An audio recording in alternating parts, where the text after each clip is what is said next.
très contagieux ici, inquiétez pas. C'est pas une maladie. Voilà. Non. Ouais. On peut être dangereux, mais pas... Et encore. Mais pas... Voilà. Bien, je suis content de voir que l'appel a été suivi. Hein, déjà, à première vue, c'est bien. Hein, une bonne centaine, donc déjà, c'est bien. Pour une première, je vais m'expliquer sur le mot première, parce que c'est évidemment, il y en a qui ont déjà vu les têtes qui sont là. Bien, alors je m'explique tout de suite. Donc c'est bien une première, parce que c'est la naissance en fait de la nouvelle coordination antiracisme Trégor-Goëlo. Donc Trégor évidemment parce qu'on y est là-dedans, mais et qu'il n'y a pas que Lannion, les environs, il y a également donc des gens de le collectif de Bégard et juste à côté de moi, le collectif de Paimpol. Voilà. Donc c'est une coordination qui a été décidée il y a une dizaine de jours déjà, en réaction en fait à tout ce qui se passe autour. En fait, des réactions par rapport à la politique nationale, mais également aussi par rapport à la politique locale. Je vais commencer par le local. Vous avez tous en tête ce qui s'est passé à Callac ces derniers temps et les haines fascistes qui se sont développées sur cette ville, sur cette petite ville, et qui a terminé en fait par une défaite, je considère comme une défaite, et donc une victoire de l'extrême droite et de Zemmour. Et ça, on s'est dit, eh ben alors là, non, non, plus jamais ça en tous les cas ici, et on espère évidemment partout ailleurs. Donc il est hors de question qu'on laisse faire. Et la première réaction déjà, ben, ça a été d'essayer de nous réunir ensemble et de voir ce qu'on pouvait faire. Alors ça, c'est au niveau local, donc c'est très épidermique, c'est vrai, mais également aussi la politique nationale actuelle. Quand on entend parler Darmanin sur sa nouvelle loi, on a l'impression que c'est un projet humaniste pour aider les personnes en difficulté, hein, qui sont actuellement, qui végètent en fait, et qui pourraient peut-être, après, avec un travail, après avoir travaillé 8 mois, être régularisés. Alors on fait une loi, c'est bizarre, alors qu'il y a déjà des textes qui prévoient exactement la même chose. Ça s'appelle la circulaire Valls et elle date de 2012. Pourquoi refaire un texte qui dit la même chose? N'y aurait-il pas d'autres choses derrière? En fait, bah oui, c'est tout le volet répressif qui se développe derrière. Et dont là, évidemment, il ne parle pas. Bon, pour l'extrême droite, ça va pas assez loin, évidemment, mais pour nous, c'est lamentable déjà ce qu'il fait. Je vous conseille une lecture. Pas très agréable, c'est vrai, c'est encore de Darmanin, c'est la circulaire du 17 décembre. La circulaire du 17 décembre, je crois que en France, personne ne pouvait imaginer qu'on puisse aller aussi loin sur les thèses de l'extrême droite.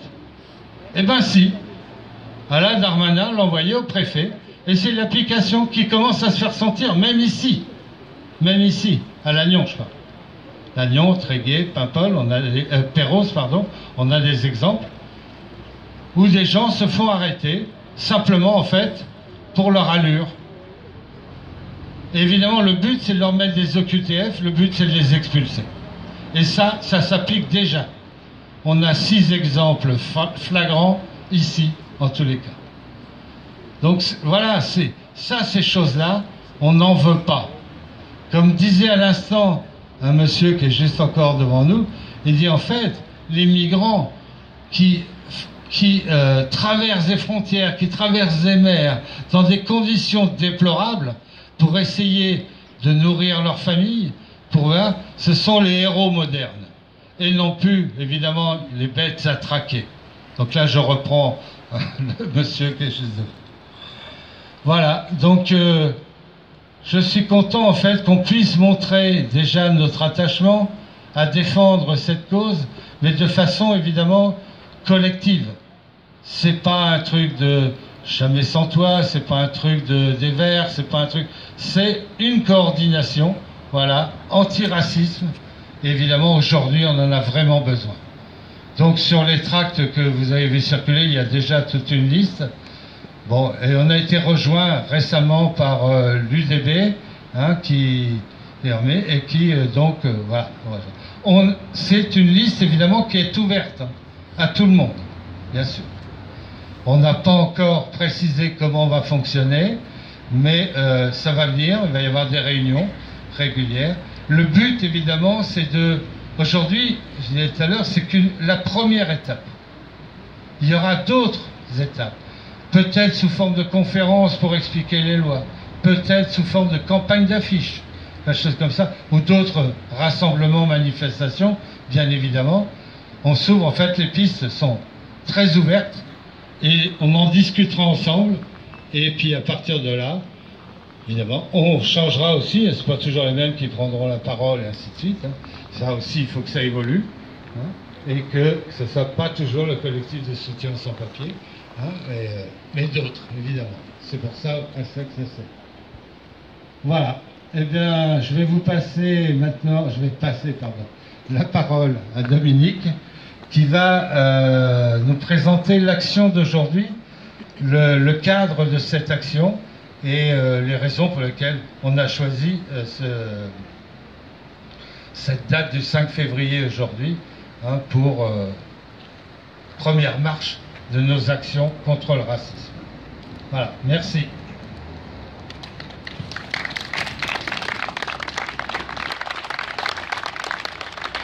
Alors aujourd'hui, nous nous réunissons donc particulièrement en mémoire des morts aux frontières et contre les politiques migratoires meurtrières.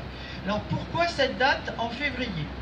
Donc pour rappel, le 6 février 2014, plus de 200 personnes parties des côtes marocaines ont tenté d'accéder à la nage à l'enclave espagnole de Ceuta. Alors qu'elle n'était plus qu'à quelques dizaines de mètres de la plage du Tarajal, la Guardia Civile a utilisé du matériel anti-émeute, c'est-à-dire fumigène et balles en caoutchouc, pour les empêcher d'arriver en terre espagnole. Ni la Guardia Civile, ni les militaires marocains présents n'ont porté secours aux personnes qui se noyaient devant eux. 15 corps ont été retrouvés côté espagnol, des dizaines d'autres ont disparu, les survivants ont été refoulés, certains ont péri côté marocain. Les investigations menées par des journalistes et des militants européens ont permis de produire des images et de récolter des témoignages de survivants et de témoins établissant directement la responsabilité des gardes civils pour ces morts-là. Par contre, la juge en charge de l'affaire a conclu à l'absence d'irrégularité quant au matériel utilisé par la Guardia Civile. Elle a également validé la décision de refouler directement vers le Maroc les 23 personnes qui avaient réussi à atteindre la plage. Le 16 octobre 2015, la juge a classé l'affaire et abandonné les poursuites contre les 16 gardes civils mis en examen. Dans son ordonnance, elle allait jusqu'à souligner la responsabilité des victimes. Elle disait « Les migrants ont assumé le risque d'entrer illégalement sur le territoire espagnol par la mer à la nage. » L'association Pro Derechos Humanos d'Andalousie avait alors répliqué que, en aucun cas, le droit de migrer n'implique d'assumer le fait que l'on peut mourir pendant son parcours ou à la frontière. Ce qui s'est passé n'est pas un accident. Il est nécessaire de faire la lumière sur ce cas, de sanctionner les responsables et garantir que ça ne se reproduise plus. En juin 2016, les familles de victimes se sont vues refuser la demande de visa pour aller identifier le corps de leur fils à Ceuta. Après que de nombreux vices de procédure ont été soulevés, l'enquête a cependant été réouverte avant d'être à nouveau classée en janvier 2018. Malgré des années de procédure et de lutte acharnée de la part des familles pour faire reconnaître le crime, aucune justice n'a été rendue. Les policiers incriminés ont été relaxés.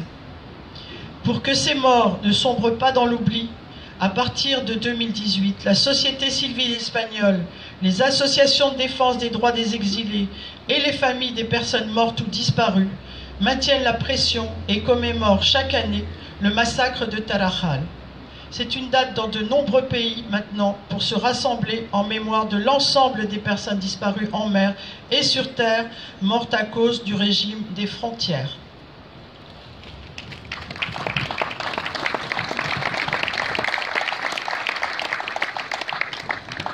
Donc maintenant, on a prévu une petite promenade du dimanche matin. Donc on va partir vers le pont, traverser, passer à travers le marché, distribuer des tracts, et on ira jusqu'au kiosque où on fera un cercle silencieux. Voilà. On va mettre la banderole devant et puis on va aller doucement.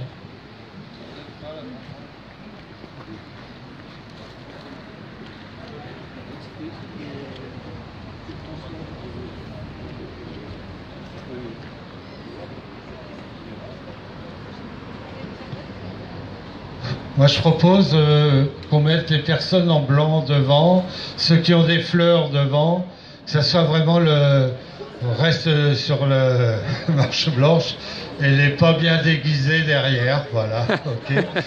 Donc, je suis au milieu, moi. Voilà.